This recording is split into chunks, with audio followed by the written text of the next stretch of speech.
the record button. Hopefully everything should be okay. Okay. Cool. So hi guys. Today we are going to be interviewing Chimeka Garricks, the author of Broken People's Playlist. Sorry, I have to do my virtual background. Could you give us a little bit of an introduction into who you are, and just anything you feel comfortable saying about yourself? Feel free to introduce yourself. Okay. Hi, my name is Chimeka Garricks. You've already done that. um, so for purposes of this conversation, I'm many things. Father, husband, but for the purposes of this conversation, I'm a writer, storyteller, more like it. And I've written two books. A Broken People's Playlist, which is a more recent one, which was published in 2020 and 2023. The African version was published in 2020, and the international version was 2023. And Tomorrow Died Yesterday, which was published in 2010, was a novel. Yeah, so that's it. Cool, thank you very much. And I'll start with the first question. What inspired Broken People's Playlist? Because I know, because I read the little excerpt at the back, but Yeah. the people want to know. So I've always had stories in my head. I have stories I want to tell, and I have excerpts of little stories in my head that are just there, and there was a time when I was going through writer's block. I was meant to be writing a novel, and I couldn't. And so these little stories in my head, I hadn't written for a while, and these little stories in my subconscious now started coming up one by one, and I started writing them. I didn't plan to write a collection, but by the time I got to my fourth or fifth story, I was like, okay, maybe I should do a collection. And here we are. Okay. But the inspiration for the stories are different things. I think just different. Each story is different. Just lived experience. Seeing certain things have seen that maybe I felt should be talked about. Mhm. And okay, so let me give you an example for one of the stories. What's it called? One of the stories where there was a guy who had been abused as a child. Um, the inspiration for that was there's a guy who I've known basically all my life. We went to secondary school together, Mhm. and I keep telling this. There were two of them. I keep telling the story, in book clubs and all that. But when we went to secondary school together, we, from like just two, like so we're like 12, 13, you Mhm. know, boys going through puberty and everything. We're trying to know girls at that time and all that, and simple things that most guys did. But these two boys were extra, very extra. And like I said, I've known them all my life. Went to the same university together, and he was always extra with women. He was always like, you know. Yeah. So here we are, grown men, you know. I'd finished. Then I had like maybe 9 to 10 stories, Mm. and we sit down together. When he comes to my house, we sit down together. We go out for drinks, and he just says it in passing, like, "Oh, me and this other chap, we were abused as kids. Mm. One person by because they used to live. Funny enough, they used to live close to each other. One person by a cousin, one person by a house help or something. I've forgotten which was which. And suddenly it all made sense. You know, these are grown men. Suddenly their behaviors right from, like I said, I knew them right from when we were like 12, 13. Mm. Their behaviors all made sense. It just, and I just felt I had to put it, you know. So like I said, lived experience, Mhm. it's not always my lived experience, other people's lived experiences too. Yeah. Yeah. Of course, like I remember that story, and that did leave a very like a mark on me, like as somebody who grew up in Nigeria as well, and also had a similar experience. I feel Yeah. like what, young boys and men go through in terms of like puberty and abuse is not talked about much Yeah. in stories. And I also felt like I don't, I mean, that was probably your intention, but there was a lot of care that came with it as well. And it was just very beautiful to see that. And also diving into like, if we're talking about inspiration and lived experiences, one of your stories, in the city, there was like an addition of like the queer lived experience. And I wanted to know like, because for a lot of African authors, I don't feel, well, at least from my perspective, I don't really feel like it's those conversations surrounding like queer people is included as much. And what was there someone you met that had experienced that? Was it like a news article you saw? And what prompted you to add that lived experience into the anthology? So, so it was. So the thing with the core experience in that story was it's there, but it's not there. Mm, mm, So the little experience for me is like I've dealt with the police like several times. I used to be a lawyer, and I am a lawyer in Nigeria. um, I'm still a Nigerian qualified lawyer and all that. So, and I've had run-ins with the police, that have led to harm on my part. Um, so the thing is that Nigeria can happen to anybody, mm, especially if you're younger. Now I'm older, if I have a run with the Nigerian police, chances are I'm likely to walk out because it's like, okay, I'm a man, I'm a full man, I have my beard and all that. But if when I was younger, I wasn't always that lucky. mm, It could happen to anybody. Um, and it could happen to, and so it could happen to anybody. So that's a general thing. Now, also mm, on a specific thing, there was this thing about how I'm not sure how true that report was, but there was this thing on social media years ago about um, the consumers of gay porn were in Africa, like at least in Africa, the highest consumers were Nigerians. I don't know whether that was down to population size or anything like that. You know how statistics are. You can always, you have to actually understand how the statistics are being used, and I'm not sure that was true anyway. But it was there for what it's worth. So I thought it was something to put in to say, look, this is intending that story. I wanted to say, one, to say, look, queer people are also normal people. They're not, like his queerness wasn't a thing. Like I said, it wasn't. He's there as a son, a devoted son, right? It's not his identity because sometimes we tend to look at some people, many people ascribe certain things, their identities to certain things like, oh, this, you're more than that. He's a devoted son. He's a, kid just trying to live his life. And Nigeria happened to him. And one of the paradoxes of it was that one of the people who harmed him, I'm saying it harm, I'm using harm, so like I don't give spoilers. yeah, How yeah, yeah. him was also in a way self-loathing, which kind of happens a lot. So it was a thing. It was so let me explain this way. In terms of when I tell my stories, I try not to do morals. Mm, I put in things that it may seem like I'm trying to tell a certain thing, but I try not to do morals, sometimes. And I try to just, whatever makes the story better, mm, my loyalty is to the story first. So I think it made it better that he was that. mm, I made it better that he was queer. mm. Um, while, at the same time also pointing out that, Nigerian society is the kind of society where people will beat queer people, and the police will kill you for literally nothing. Um, but there's a lot of hypocrisy and all that. Just basically pointing out how things happen. So Yeah.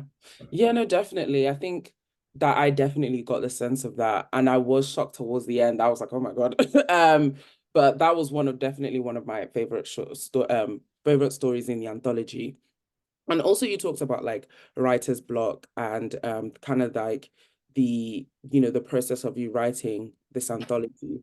I wanted to ask what not because I know like when I read the little excerpt at the back about your process of writing the book, I know there was like something about like writer's block and how there was a bit of time that it took between your first book, Tomorrow Died Yesterday, and Broken People's Playlist. Is there anything you could tell us about, well, of course, within which you feel comfortable, about why it took that much of time, and how, a bit more detail into how like music actually saved your writing?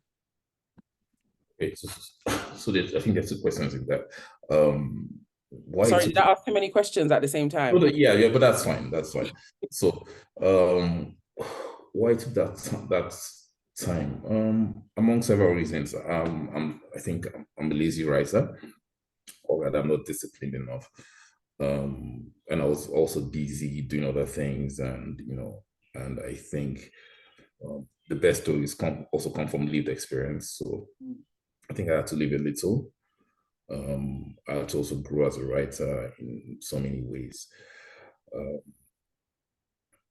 so so just try to like understand my craft and understand the kind of stories I want to tell and how I want to tell them. Also the thing about how music saved my writing, like I said at the beginning, I had so many stories that were subconscious in my mind, um, so for example, in the city, right, the one you like, um, it was later on I realized how I could how that story was planted in my mind. Mm. There's a collection of stories I read in secondary school. It's by a South African writer, Alex Laguma, and it's called what's the name now? The collection of stories by South African writer called Alex Laguma, and in the first story in that collection, right? It's called A Walk in the Night. It's called A Walk in the Night.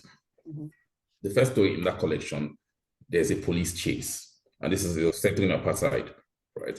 There's a police chase. There's a case of mistaken identity and all of that. And I read that story. I read it, and it stuck with me for some reason. It was just there in my mind. Like it's always been there. Then, like I said, I grew up, had my own run into the police, both as a youth, both as a lawyer and all that, right? But that story had been in my mind. Now, years later, I write in the city, and I'm sitting in a panel one day and with other writers, and we're talking, and somebody mentions Alex Laguma, and it just clicks like, oh yeah, this is how it's that's how it happened. So now let me go to music.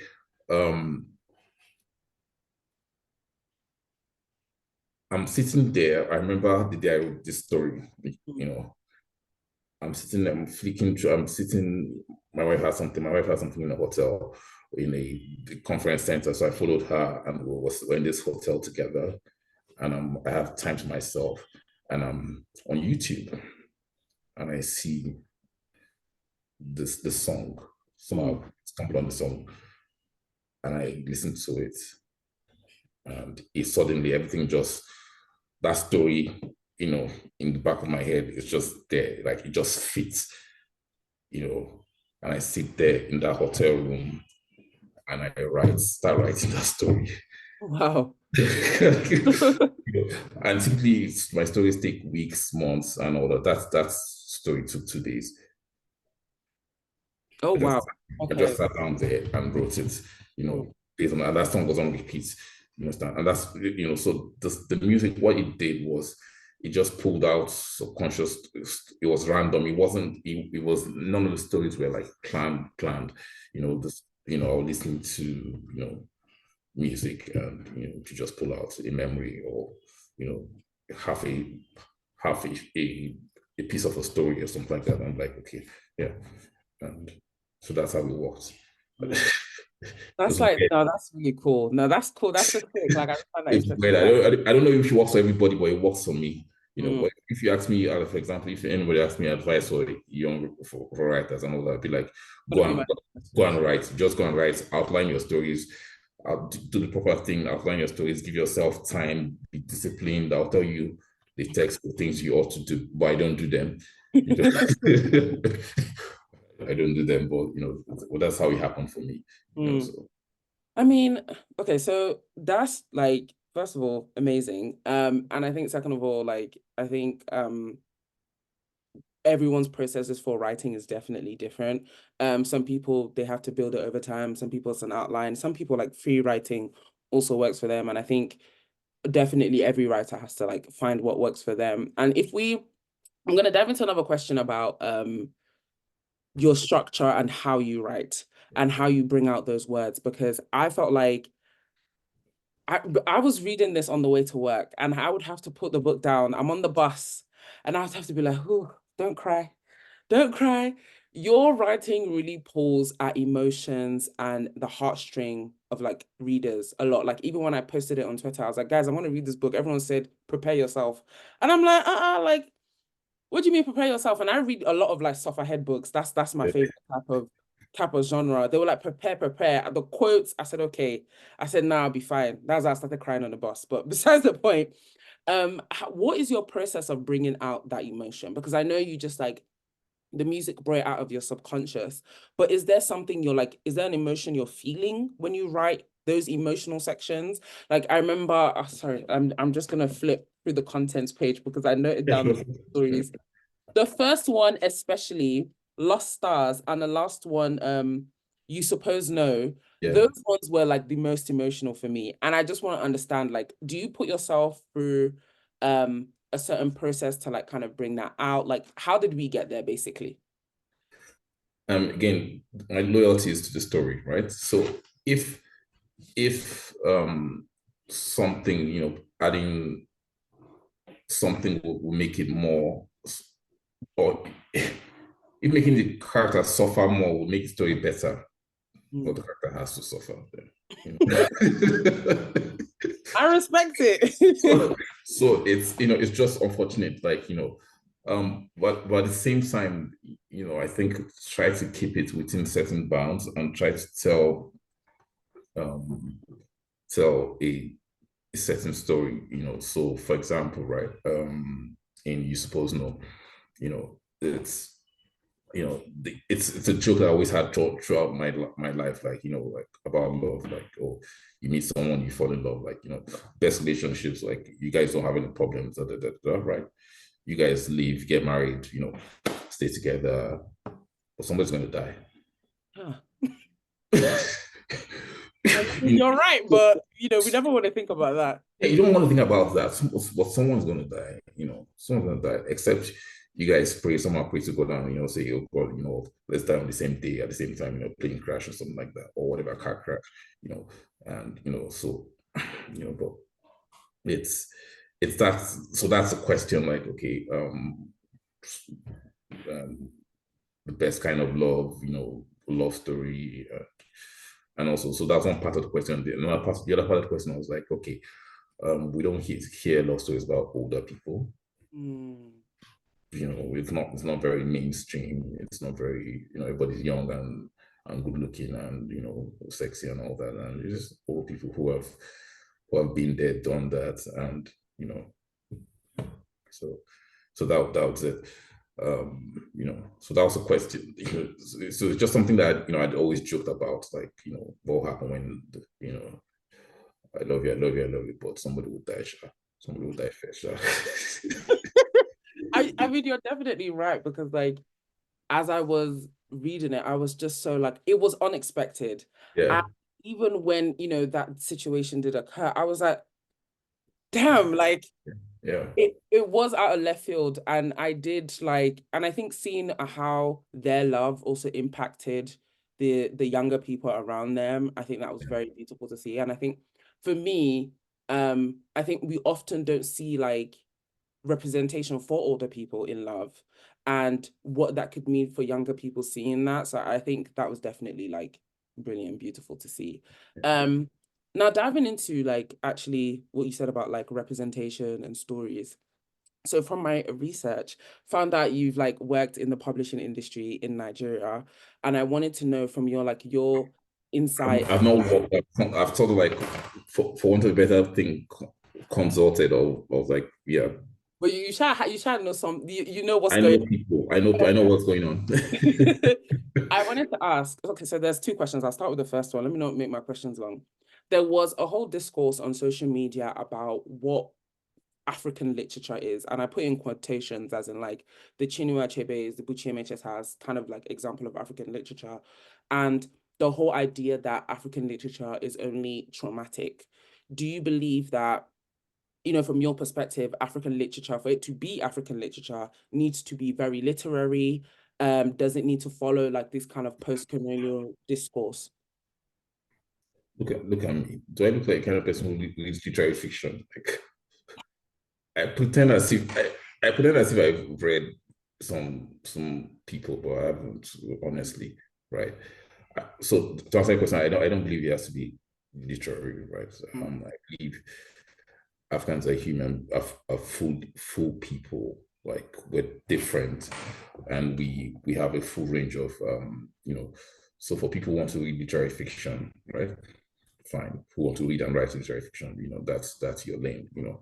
For people who want to read and write something that's commercial, for people who want to write erotica, for people who want to write anything, I don't feel there should be like this definition of African literature, even though there is, right?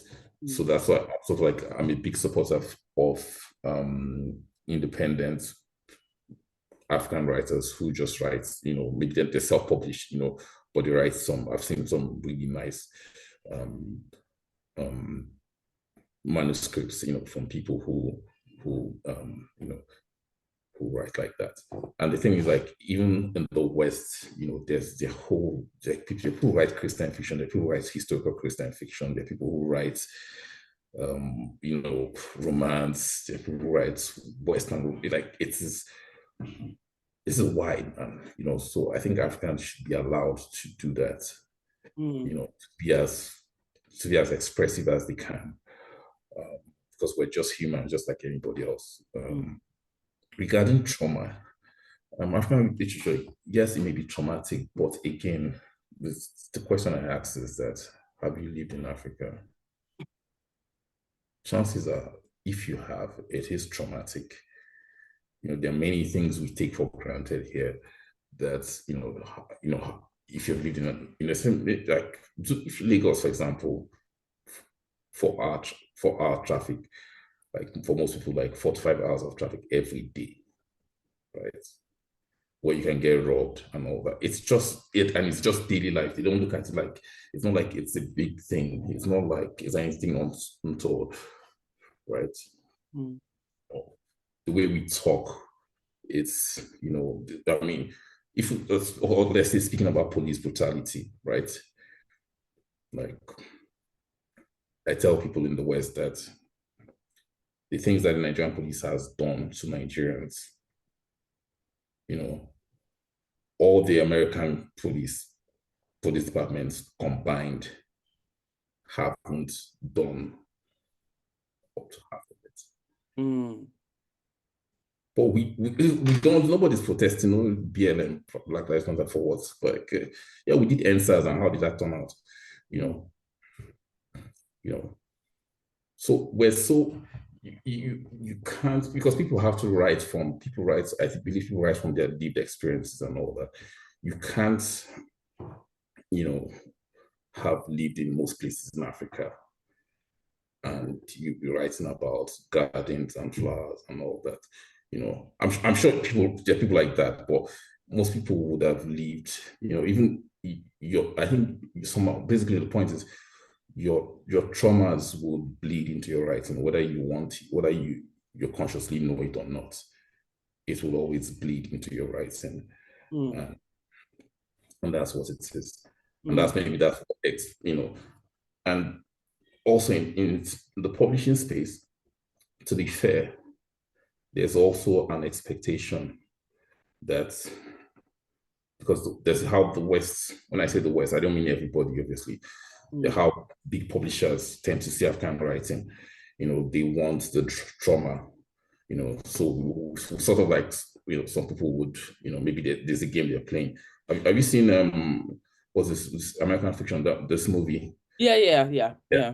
So there's a game that is being played. They play with black Americans, and there's also a game that some people maybe can't play.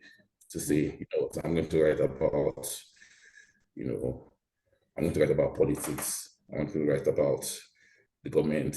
We're going to write about whatever, right? And and if you play the game and you succeed, kudos to you.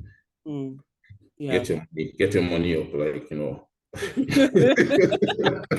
I respect it. No, I see what you mean, because I mean it's a conversation and a debate I've like had with a lot of like people on like Nigerian book Twitter. Sometimes it just stresses me out, because I'm like, there was a whole conversation basically about how nearly all the men in Lagos are mad by I think Damilare Kuku. Yeah, they were like, oh, that's not African fiction. And I was like, guys, like, why are we let me see. I was like, I co-edited Nearly All the Men in Lagos and helped put it together. And it's a very, I say that it's a very important book, because when part of the reasons, so it answered so many questions for us. The question was like, so we're writing in quote literary fiction, right? That the West likes, but how many of us buy literary fiction? If a traditional African book is not selling, it's not like part of what, let me use Nigeria now, because when I do Nigerian to go from, it's not part of like the YX syllabus, something like that. How many copies would you sell? So the question is what, so it's one thing to say that Nigerian markets, we don't like reading, but the question is, are we actually writing for the Nigerian market? And nearly all the men in Lagos answered some of these questions and had pointers to some other things, right? To say, yeah, so this was a book that was written for the Nigerian market unapologetically. So, it wasn't pretending to be literary fiction or anything like that. It is written for the Nigerian market. The book sold everything. The book was pirated. Oh, wow.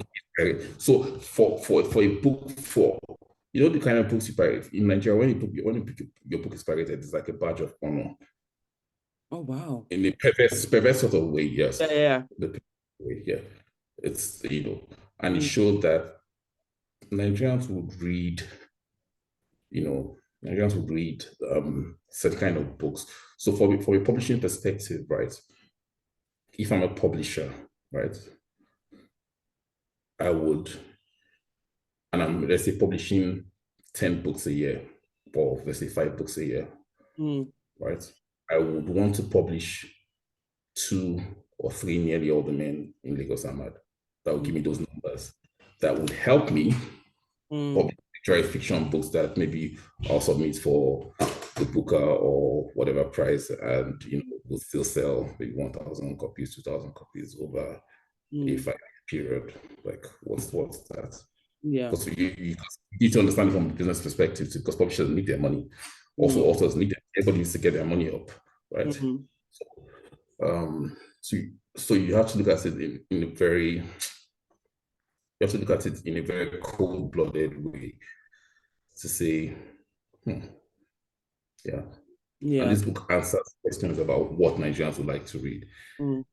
So for anybody who wants to write now, and who's for example, who's thinking, I want to write for the Nigerian market, right? Use Nearly All the Men in Lagos Ahmad as it's sort of like a template to look at, to say, okay, this succeeded. Perhaps maybe there's something here I can work on to improve my, writing, yeah. I mean, definitely, I agree with everything you said, to be honest. And I felt like I found out again through like my Nigerian book mutuals on like social media. And as soon as I saw the title alone, I said, yeah. The title alone, I was like in my basket immediately. And even I think she's done a US release now as well. So I'm very excited for that because I do want to get my hands on that copy as well. So like I was all for it when the book came out, and I think it's wonderful to know you were part of that process as well. Like, so how did that come about? Like, was it through the publisher or was it Through the just publisher, the publisher introduced us and all that. It's it was so many things, you know. Like it was like I keep saying, nearly all the men in Lagos, like, what's the opposite of a perfect storm? Mm, Right? It was the exact opposite. Like, you know, the title was, they put the title out. The title. So when the title came out and when we discussed, right, we knew we were going to keep the title, right? So we had was still trying to develop the stories and all that. Somehow, producer the publisher got excited, um, did a cover or got, you know, did a cover somehow. Social media, the cover now got posted on social media with the okay. title. The book, at this point, the book was not complete. Oh, People started asking to pre-order it. The book. people saw the title, they said I want that Saw now. the title, people saw the cover, like people wanted to pre-order. You know, social media was blowing up. Like, you know, I'm like, so we're like backstage. We're like, whoa, whoa, whoa. You know, like I said, it's a learning. It was a learning experience for us. It answered so many questions. You know, and it helped us point to certain things. You know, and so we now had a deadline. You know, to start putting the book together, Mm. putting the stories together, editing, you know, putting it, you know, and all that, you know. I mean, like I said, what's the opposite of a perfect storm? Everything that good that was meant to happen just happened for that And book. yeah. Yeah. Mm. You And I know, I'm mean, happy for her, happy for the success it has gotten, you know, that sold out, how many print runs, you know, got pirated, like I said, for a book to get pirated. And because typically what you pirate in Nigeria are textbooks, because yeah. everybody buys textbooks every year. You know, the book got pirated, you know, and all that. So Yeah. I mean, I was extremely happy with the success of the book. And to me, I feel like it really opened, no, I wouldn't, I don't know if opening a door is the same, but kind of opened people's minds as to like, what else can we have in African fiction and African storytelling. And when I was reading it, it reminded me a lot of the Nollywood movies I used to watch with my mom when I was younger. A lot of these like Nigerian web series kind of reminded me of like Skinny Girl in Transit. Like I was connecting the dots in my head and I was like, this is absolutely brilliant. Now switching on to TV and Nollywood and all of that. If okay, first of all, your writing is like brilliant, and I think the way you put yeah, emotions forward and everything is just like magnificent. Have you ever thought about screenwriting? yeah, I have. Oh, you've done that. Oh, could you give us some insight into that? Like, So I have. I can't speak much about certain things due to confidentiality at the moment. oh, I'm supposed to be writing a screenplay for a movie. I've also co-edited a screenplay for a movie that has been a short film that's just been shot and it should come out sometime this year. It's going to be submitted somewhere. But screenplay, yes, mm, I like to think I'm a more natural fit for it because mm. I like dialogue and I hate descriptions. So Yeah, I struggle. I could tell the description. Sometimes I'll be like, okay. Yeah, like I like the descriptions kill me, man. They just kill me. So having to write them. So I would like to think I'm a more natural fit for screenplays.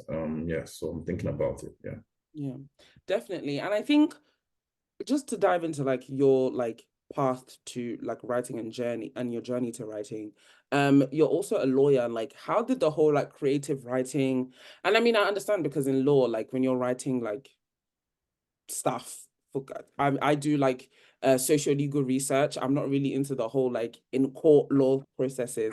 Um, so I do know how like creative writing can assist, but like from your perspective of working as a lawyer in like Nigeria and in the UK, like how did you get to the journey of like becoming a creative writer?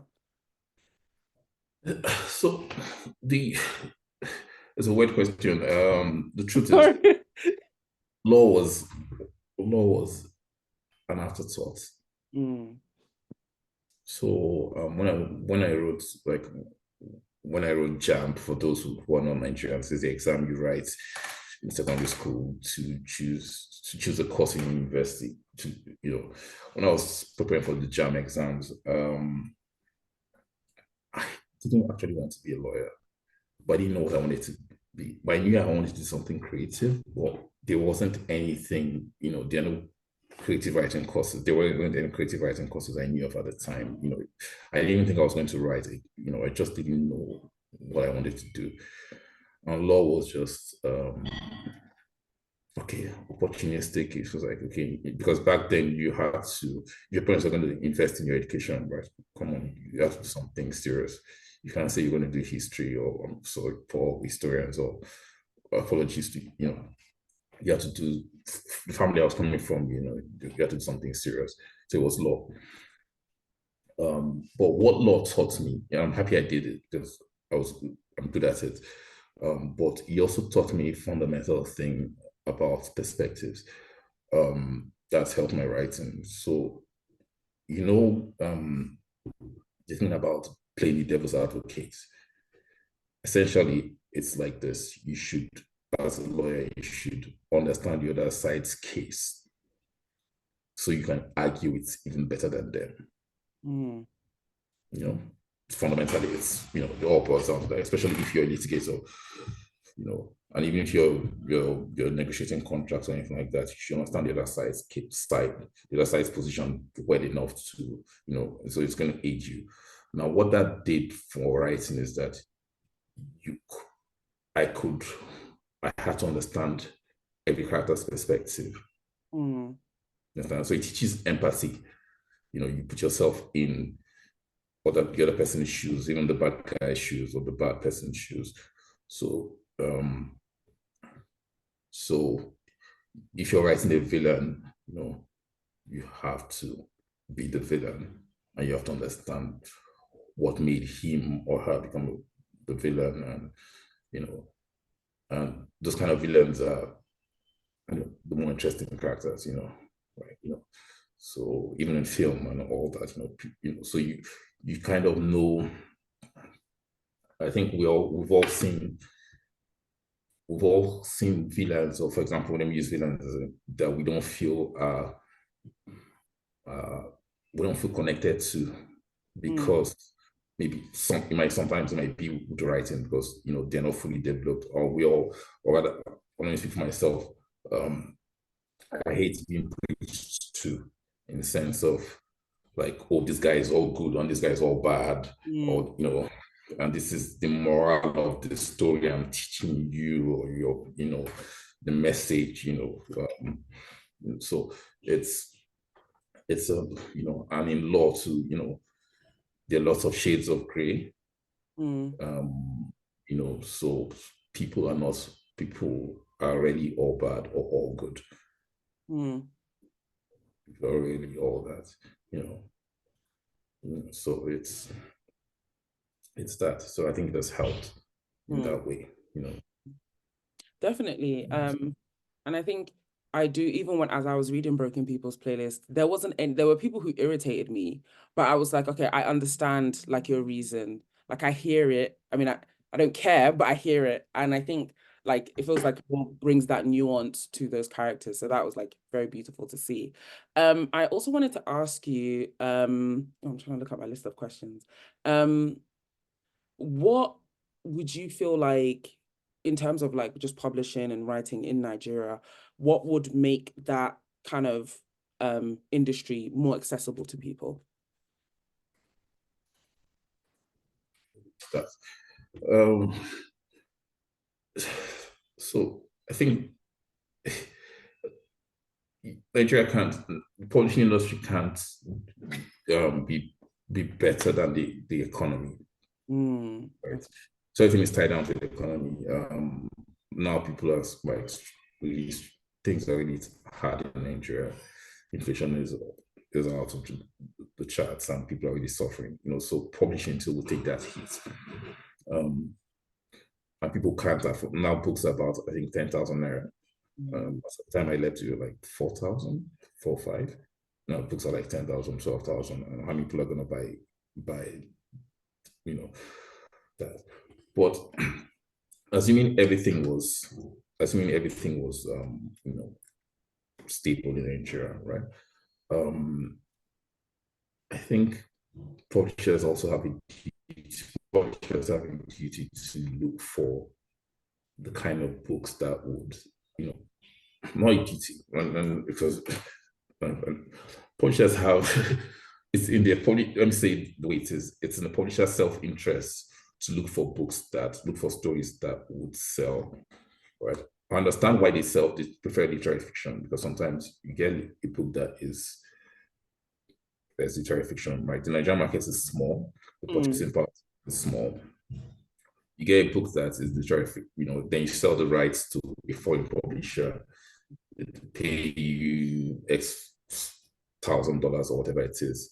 By the time you convert it to Naira, it's big, right? So that's one way for publishers to make money, So by the time you do that conversion and all that, so you're doing that on the hope that you get foreign rights.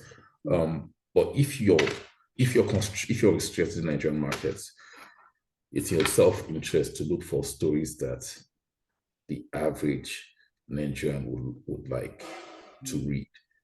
In my generation, for example, we're reading pace setters. There's a series of books called pace setters. They're like short, small. They were pretty small. Nothing dry about it. Romance, action. Just straight entertainment, right? And you also need to understand the cultural sensibilities of our people. We just like entertainment.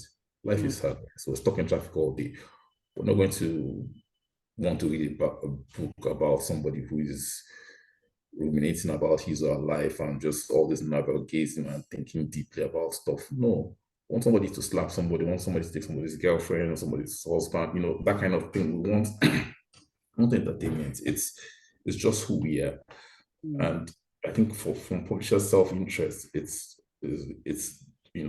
those are kind of books that probably would I'm not saying you should cut out literary fiction, no, far from it. I'm saying that in terms of from a business perspective, I think these kind of books, these other books would pay for these other books. Yes, because to pay their way. Not all, every publisher will tell you not every book pays its way. Yeah. Having stock, not everything pays its way. Some would pay for others. Okay.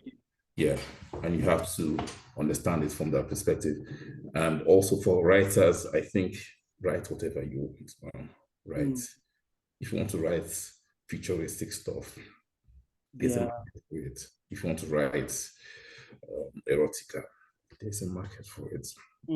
Country, just write whatever you want. And, Definitely. I definitely agree with that. And I'm very excited to see like what more we can get from people who are in Nigeria writing in Nigeria. And I do remember those books actually. I was quite young, but the thin ones where like, I remember those. Those were very interesting to read as a young person. Everybody read them, Definitely. So going back to Broken People's playlist and your inspirations in music, is there any music or is there any albums, artists, or songs that have inspired your writing but didn't make it into this list? So excuse me. Actually, since my publishers asked me this, my foreign publishers asked me this, and I actually sent them a list of songs I could remember. I came in too late to, I've even taken off my jacket. I came in too late to like came in too late to even send for my emails to but there are lots of songs. Okay, let me think. So the obvious one I tell people um off the jump, Marvin's Room by Drake. Drake, yeah. So in Desperado, Mhm.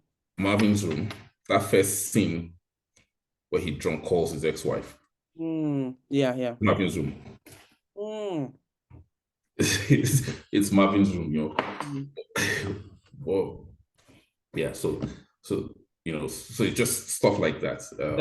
That was like different scenes Yeah, inspired. To yeah. be honest, like even this is like the second book I've read that's actually music based. The first one I read was Fire Rush by Jacqueline Crooks, which follows like kind of a Jamaican dancehall reggae and kind of female MCs.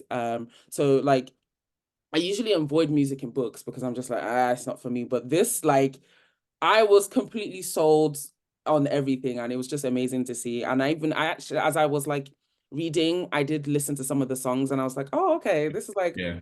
it's very nice. Not my style, but Yeah. I I enjoyed the process. It made me enjoy the book a lot more. Yeah. Coming towards the end, so I just have one more question. Could you give us some book recommendations, either ones that you have read recently or like ones that have stuck with you, whichever one?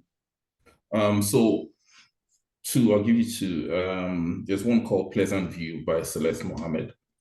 Mm-hmm. Really enjoyed that one. It's a novel in stories.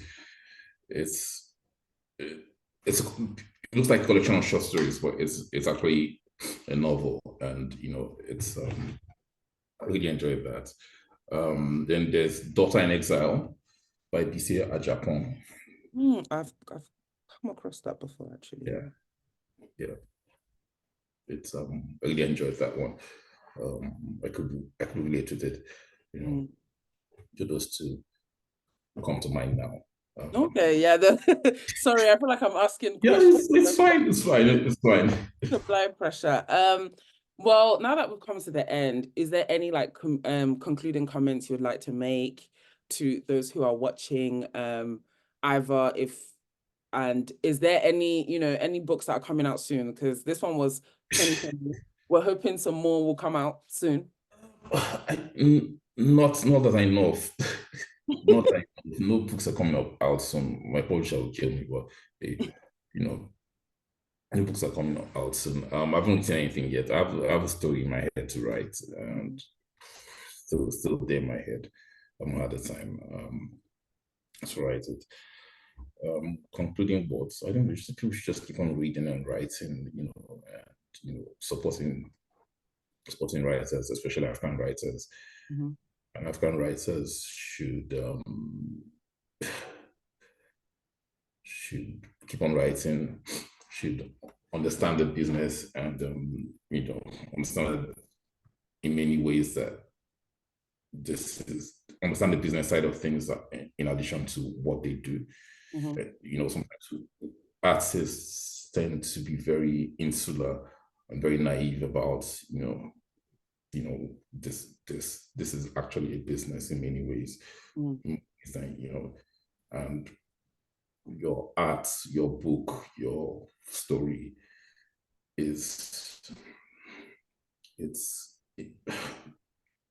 would maybe I'm not let me put it this way, maybe would have to pay its way, Mm. right? And you have to understand how it pay its way, and you have to understand who will make money from your your work if it gets out there. Mm. And you have to understand the best way for you to maximize, make your money and all that, and get your money up, and hopefully enough money to buy your mother a house, and and retire, whatever, and put your feet up, hopefully enough, you know. And Mm. the thing is also, it's there's still a very still a very small market for African writers, you know. Yeah. So still early days. So the it's a case of one person's success would rub off on the other people, right?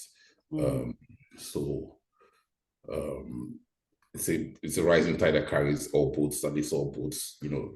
So for example, you know, I can give you an example like short stories. Many people weren't really, publishers didn't really want short stories. And other people's success in short stories would lead to other short story collections being published. And so both in Nigeria, both in Africa and in the West. So these are the things, you know. So understand the business, right? Read, support us, understand the business, and hopefully get your money up and, you know, everybody succeed. And, you know, as Achebe says, let the kite perch, let the eagle perch. You know? Yeah, definitely. Well, thank you so much. I'm just going to pause the recording and then. Oh, sure. Thank you so much for coming, and just much appreciated having you You're here on welcome. the platform. Thank you so much. Okay, so